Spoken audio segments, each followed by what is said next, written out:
problema kayong kinakaharap ngayon na matagal na to. So, hanggang ngayon wala pa rin kayong ginagawang solusyon. So, parang nagiging sitting pretty na lang kayo, no? Pero ito kailangan nyo nang i-resolve to, kundi mas lalo pa tong lalaki kung ano man tong problema ninyo. Then, ayan, no, say what you mean. Kung may yung iba sa inyo na nagkakaroon ng problema sa relasyon about sa third party, sabihin mo lahat ng mga nalalaman mo.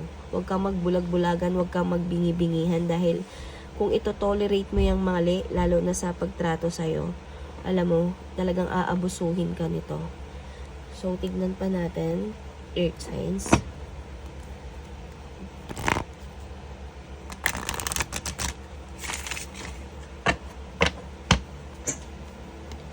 Okay. We have here strangers. May strangers din, ano.